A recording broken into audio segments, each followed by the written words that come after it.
Bonjour, voici un nouveau tuto sur le passage d'un système de numération à un autre. Bien sûr, dans le chapitre, ou plutôt dans le cours précédent, j'ai déjà expliqué ou j'ai donné une idée générale sur les systèmes de numération, comme par exemple le décimal, le binaire, l'octal, l'hexadécimal, le code de Gray, le DCB. Bien sûr, j'ai déjà expliqué tout ça. Et c'est dans ce tuto, je vais vous expliquer comment faire le passage c'est-à-dire de l'un de ces systèmes à un autre. Surtout la partie, c'est-à-dire les nombres, c'est-à-dire pour convertir un nombre de décimal vers le binaire, ou bien du décimal vers l'octal, aussi du décimal vers l'hexadécimal. Puis après, on va voir bien sûr le passage du binaire vers le décimal, c'est l'inverse du décimal vers le binaire. Puis l'octal vers le décimal et l'hexadécimal vers le décimal. Et bien sûr, pour la conversion, ça c'est pour la partie bien sûr entière, et pour la conversion de la partie fractionnaire, il sera dans une nouvelle vidéo. On commence bien sûr par la conversion du décimal vers le binaire. Bien sûr, pour convertir un nombre décimal en binaire, on utilise la méthode de la division successive par 2. C'est-à-dire, par exemple, on va prendre un exemple ici, convertir le nombre 145 à base 10 en binaire. C'est-à-dire 145 à base 10, combien en binaire? C'est-à-dire, quelle valeur en binaire? Voici donc la méthode qu'on utilise. On prend le 145 et on les divise une fois par 2. Bien sûr, 14, lorsque je divise 14 par 2, j'obtiens 7. 7 fois 2, ça fait 14. Donc, je mets ici 0. Je descends le 5. 5 divisé par 2, ça fait 2. 2 fois 2, ça fait 4. Et bien sûr, le reste ici, c'est 1.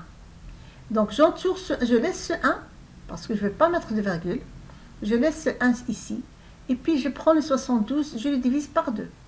La même chose, 7 divisé par 2, ça fait 3. 3 fois 2, ça fait 6. Donc, ici, je fais 200, c'est-à-dire 7 moins 6, ça fait 1. 1 et je descends ici 2, ça fait 12. 12 divisé par 2, ça fait 6.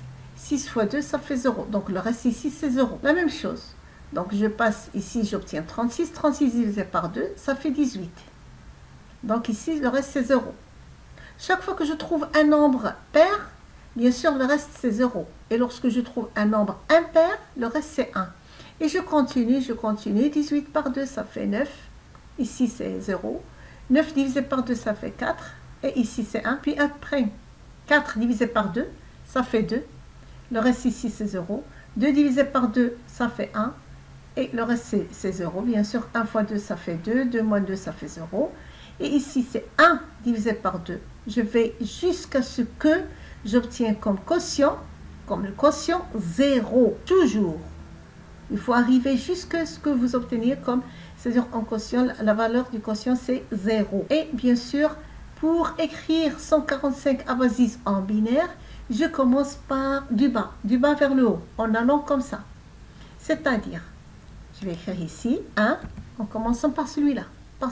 0, 0, 0, 0, puis 1, celui-là, puis 0, 0, 0, 0, 0, 0, et puis 1. Voici donc la valeur 145 à base 10, combien est égal à base 2, c'est-à-dire en binaire, est égal à 1, 0, 0, 1, 0, 0, 0, 1. Voilà. Donc, je reprends. Pour convertir un nombre du décimal vers le binaire, j'utilise la méthode de la division successive par 2. Bien sûr, je vais diviser le nombre par 2, puis, c'est-à-dire ce que j'obtiens ici, je l'utilise par 2, et ainsi de suite. Et bien sûr, chaque fois que j'obtiens ici comme reste, c'est le reste ici, je dois obtenir soit 1, soit 0. Parce que si j'obtiens 2, c'est-à-dire 2 est divisible par 2. Donc là, j'obtiens soit 1, soit 0. Lorsque j'ai un nombre impair, c'est toujours, j'obtiens un 1 ici. Donc, impair, c'est 1. Voilà, 9, c'est 1. D'accord? 1, c'est 1.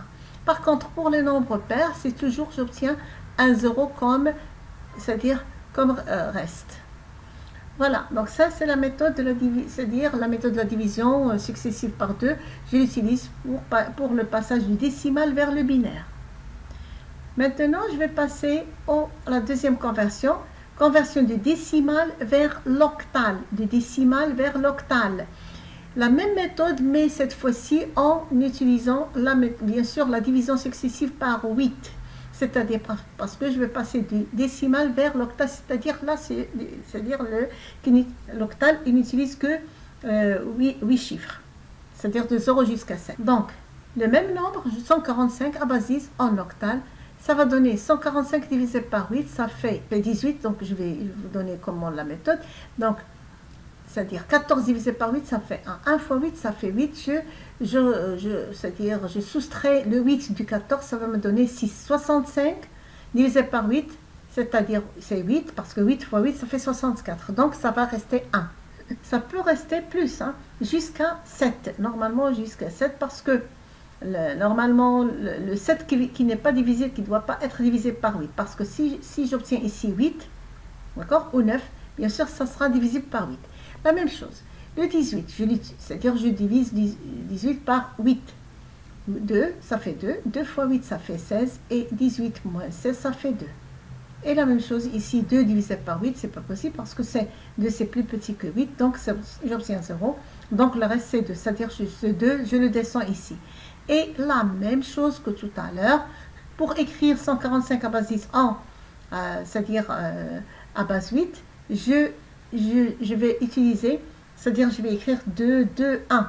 C'est-à-dire ici, je vais écrire, c'est-à-dire 221. Ça va me donner 221 à base 8. Bon, maintenant, je vais passer, bien sûr, la conversion du décimal vers l'hexadécimal. L'hexadécimal, je vous ai déjà expliqué qu'il contient 16.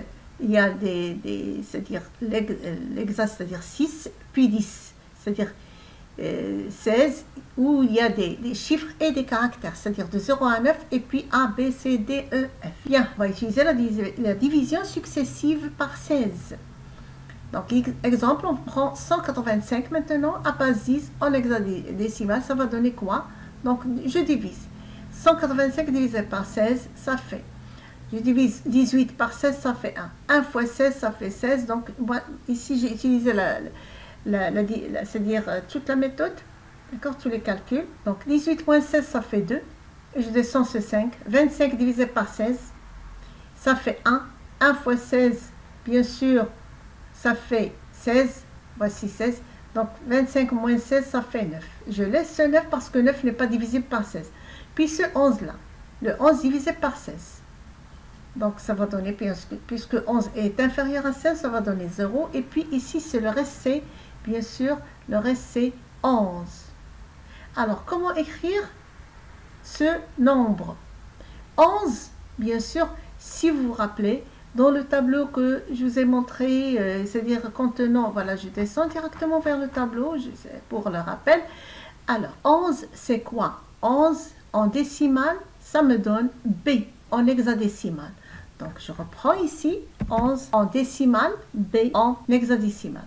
Donc, et bien sûr, je monte de la même manière que tout à l'heure, je monte, c'est-à-dire je vais écrire 11, c'est-à-dire B et 9. Ça va me donner B9. Voilà donc comment faire pour convertir un nombre décimal vers l'hexadécimal. Et vous pouvez remarquer que chaque fois que je voudrais convertir un nombre décimal, soit vers le binaire, division successive par 2, parce que le binaire il utilise 2, soit vers l'octal, j'utilise la division successive mais par 8 parce que l'octal utilise 8 chiffres, soit du décimal vers l'hexadécimal, j'utilise toujours la division successive mais cette fois-ci par 16. Ça c'est, je vous ai donné, c'est-à-dire la succession de la conversion du décimal vers les autres systèmes, bien sûr pour que vous vous souveniez toujours de la division successive, bien sûr du nombre de caractères ou de chiffres c'est-à-dire soit du binaire avec 2 par 2 ou l'octal par 8 ou l'hexadécimal par 16. Maintenant on va passer à la conversion du binaire vers le décimal. Nous avons utilisé la division successive, maintenant on va multiplier par le 2 à la puissance. C'est-à-dire pour convertir un nombre binaire en décimal, on additionne entre eux les poids de tous les bits qui ont 1 pour valeur.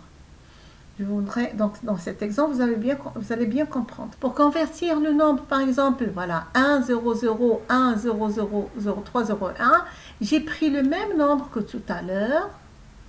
Voilà. Si vous vous rappelez bien, voilà. 1, 0, 0, c'est-à-dire 1, 2, 0, 1, 3, 0 et 1.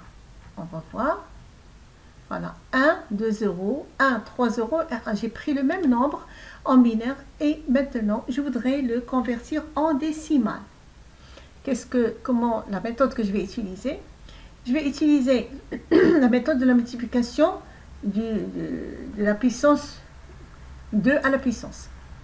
Donc là, multiplier 1 fois 2 à la puissance 0, je commence toujours par 2 à la puissance 0. On va voir après dans la partie fractionnaire.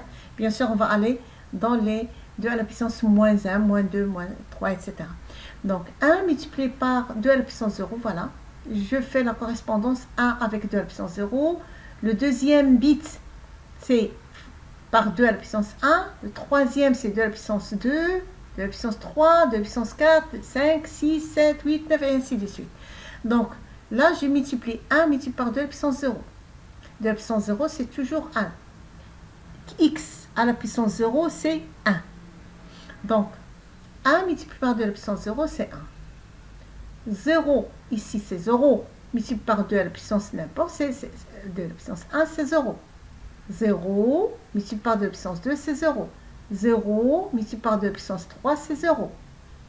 1 multiplié par 2 à la puissance 4. 2 à la puissance 4, ça fait 16. 0 multiplié par 2 à la puissance 5, c'est 0. 0 multiplié par 2 à la puissance 6, c'est 0. Et 1 fois 2 à la puissance 7, 2 à la puissance 7, c'est 128. 1 fois 128, ça fait 128. Et je fais la somme. Celui-là, plus celui-là, plus celui-là, etc., etc. Donc, j'ai 128 plus 16 plus 1, ça fait 145. C'est ce que nous avons, lorsque nous avons converti le 145 par les divisions successives par 2, nous avons trouvé ce nombre. Maintenant, on a fait l'inverse. C'est-à-dire, voici ce nombre en binaire qui est égal à 145 à base 10. Conversion de l'octal vers le décimal. Ça va être de la même manière. La multiplication par la puissance de 8 maintenant. Donc, 8 à la puissance. Donc, pour convertir 1172, par exemple, à base 8 en décimale, j'utilise 2 multiplié par 2 à la puissance par 8 à la puissance 0, donc 2 multiplié par 8 à la puissance 0, 8 à la puissance 1 fois 7, ici 7 fois 8 à la puissance 1, et ainsi de suite. 1 multiplié par 8 à la puissance 2, 1 multiplié par 8 à la puissance 3. Et je fais la somme après. Donc de la 8 à la puissance 0, c'est toujours 1, donc ça fait 2. 8 fois 7, ça fait 56. 8 fois 2, 8 au carré, pardon. 8 à la puissance 2, ça fait bien sûr 64, c'est-à-dire 8 fois 8. Ici, c'est 8 fois 8 fois 8, c'est-à-dire 64 fois 8, ça fait 512. Et je fais la somme, ça fait 634. Voici donc le résultat. Donc 1172 à base 8 égale à 634 à base 10. Toujours, si vous vous trompez, donc il faudra refaire le calcul, vous pouvez remarquer que toujours le nombre en octal, il doit être supérieur au nombre en décimal. Conversion de l'hexadécimal vers le décimal. On affecte toujours à chaque chiffre son poids correspondant, la même chose, mais cette fois-ci par 16. Donc, par exemple, pour convertir le nombre B9, parce que en hexadécimal, on utilise les lettres. Donc, B9 à base 16 en décimal. Donc, voilà, je répète, j'utilise bien sûr la multiplication par 16 à la puissance, c'est-à-dire 9 multiplié par 16 à la puissance 0, c'est-à-dire 9 fois 1, ça fait 9. Et B multiplié par 16 à la puissance 1. Comment faire pour B? B, je dois le convertir comme tout à l'heure. B, voilà, je cherche le B et je cherche son correspondant en décimal. C'est 11.